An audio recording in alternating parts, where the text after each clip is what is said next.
Hello and welcome back to the Dante in a Year podcast. In this episode, we conclude the Purgatorio with Canto 33.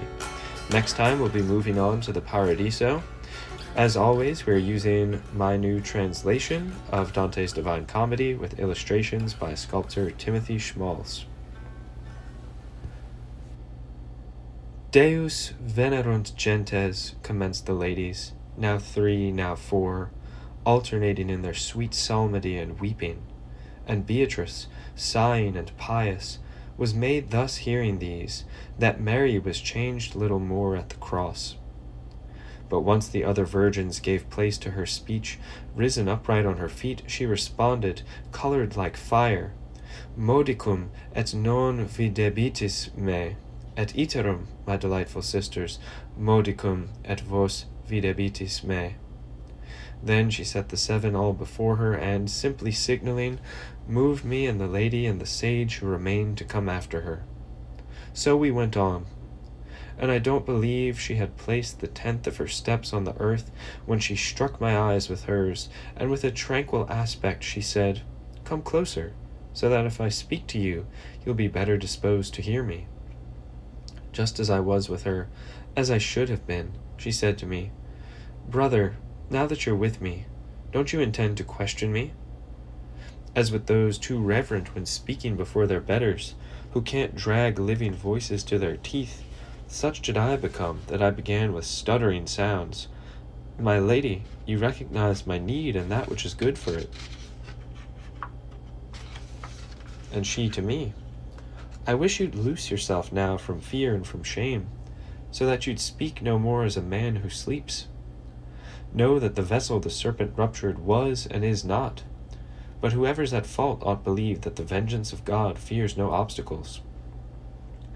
The eagle that left its plumes upon the car that thus became a monster, and after that the prey, will not be without air for all time.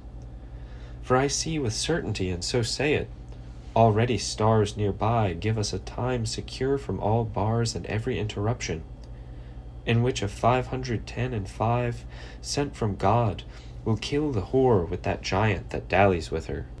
And it may be that my shadowy tale, as of Themis and the Sphinx, persuades you less, if in their manner it deadens your mind. But soon there will be facts as the naiads that resolve this difficult enigma, without the loss of sheep or fodder's blades. Take note, and just as they're born from me, so signal these words to those who live a life that's one rush on to death, and bear in mind when you write them, not to conceal what you've seen of the tree that's been disrobed 2 times here now. Whoever strips that tree or splits it with blasphemy gives offense to God, who alone made it holy for his use. For biting that, the primal soul hungered 5,000 years and more in pain and desire of him who punished the bite in himself. Your genius sleeps if it doesn't see the singular cause of its being so tall, or its being thus set upon its summit. And if empty thoughts had not been the water of Elsa all around your mind, and their pleasure a pyramus to the mulberry, through such circumstances alone you should have understood the moral justice of God in his interdict upon the tree. But since I see your intellect's been turned to stone, and thus petrified, tinted, so that the light of my speech dazzles you, I still wish, if not written, at least traced, that you bear this within yourself as one bears back the staff bound up in palm. And I, just as wax takes the seal, so that the figure impressed isn't muddled, my brain is now signed with your speech. But why does your desired word fly so much above my sight, that the more it's aided, the more it loses it? For you to understand, she said, that school that you followed, and see if its doctrines are able to follow my word, and to see that your way stands as far off from the divine as the highest heaven whirls distant from the earth. At which I replied to her, I don't recall having ever made myself a stranger to you, nor does conscience cause remorse in this. And if you can't recall it, she responded, smiling, remember now how you drank of Lethe a moment ago. And if from the fume the fire is argued, with this oblivion we clearly conclude the fault was in your will's attending elsewhere. Truly now my words will be as naked as they must, to be discerned by your rough vision. And the sun, with greater splendor and slower steps, was holding the circle of the meridian, which falls now here, now there, as one awaits it when we're affixed, just as he's affixed who goes ahead of others as escort, if he finds some novelty or its vestige, the 7 ladies at the edge of a dull shadow, as the hills below green foliage and darker limbs bear over their frigid rivers. Ahead of them, I seem to see both Tigris and Euphrates issue from a single font, and, as friends, part from each other lazily. O light, O glory of the human race, what water is this that here springs from one principle and grows distant from itself?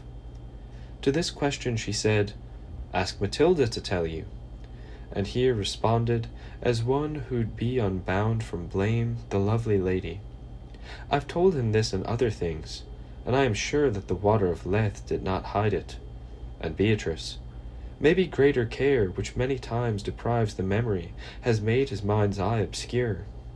But you see Eunoe that flows forth there. Lead him to it, and as you're used to doing, revive his deadened virtues. As a gentle soul that offers no excuse, but makes its will of another's as soon as outward signs disclose it, so, after she'd pressed near me, the lovely woman moved, and said to Statius as sovereign lady, "Come with him." If I had a greater space to write, reader, I would sing just in part the sweet drink that would never have sated me.